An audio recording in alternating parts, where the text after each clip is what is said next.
Great, we're live. Good afternoon, everybody. So this is episode 5 of the Facebook Live series on full arch, and today we're talking about immediate loading. Something just happened. No, I don't want to say hello. Hi. Something happened there. Okay, so today we're talking about immediate loading. Before we start, I have emailed everybody from the list that I had with the first PDF. So emails went out last night and this morning. So just check your email if you have given me your email address, and I've sent the first PDF, which is looking at the 5 keys to treatment planning in full arch. Today we're going to be talking about immediate loading. Remember again, if you want a PDF, you will be getting one if you've already given me your email address. The video will be on my Facebook feed to view afterwards, and also I'll download it onto YouTube later on today. So today I am on Facebook Live and Instagram Live for the first time. So any questions, get them in. We are talking about immediate loading on full arch. I hope everyone is well. It's lovely weather up here in Scotland. The sun's been shining. This morning I went for a long run and my legs are really sore now. And that's what I've been doing over the last sort of 2.5 weeks. I go out running most days, and that I feel is a really good way to start the day for me. So we're just going to give it a couple of minutes, and then it's just a short one today. At 5:30, I'm doing a webinar for BioHorizons where I'll be doing a more comprehensive chat on full arch and pterygoid implants. So if you are around and want something to do, then I will put up the link to that webinar on this feed as well. So that's a live webinar with BioHorizons when I'm going to be looking at full arch and pterygoid implants, and specifically the BioHorizons Tapered Pro implant. So we'll just give it a few minutes and we'll make a start. And the topic for discussion is immediate loading, and specifically looking at full arch. Just a really quick sort of 10 minutes, but happy to do some questions. I do need to cut away at 5:10 today because I need to just get set up for the webinar. Okay, so I want to talk about immediate loading. First, I think it's very important that we define what is immediate loading. And there's been a number of definitions available in the literature, but really the one that is most widely accepted is by Esposito from his 2007 paper, where he will classify immediate loading into early, conventional and delayed.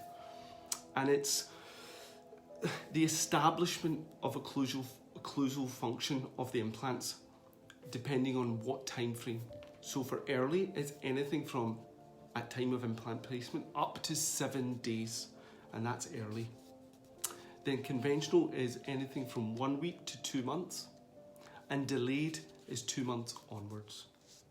So that's the 2007 definition from Esposito, and that's in his paper, and I will put a link for that paper in the Facebook feed as well.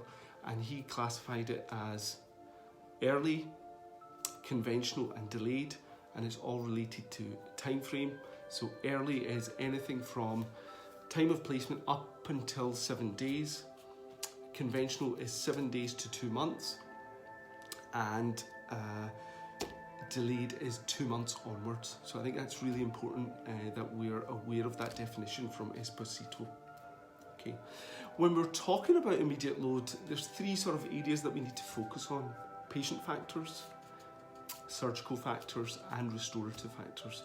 So if we just think about patient factors, immediate loading, and what the things that go through my head is medical history. So patients that would have impaired wound healing, they're the type of patients you really need to be wary of immediately loading, and maybe a delayed treatment approach is something that you should potentially approach. Patients that are unable to maintain hygiene or are unable to follow your instructions when we were doing these full arch cases in terms of a strict soft diet, then these are the patients I'm also worried about immediately loading. Also patients that are bruxists. When we talk about sort of medical conditions you need to be worried about anything such as that's going to immunosuppress you, diabetes, if they've had radiation before, drugs such as bisphosphonates, that's what I'm worried about.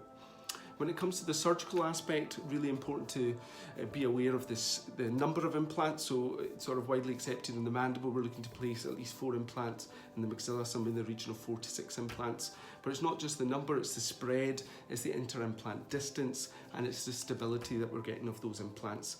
That will then allow you to deliver your interim prosthesis, and when it comes to the inter-implant distance, you don't want the implants too close together, because then the acrylic between the implants is thin, and that there's a risk that that prosthesis may break, hampering the critical stage of healing of osseointegration.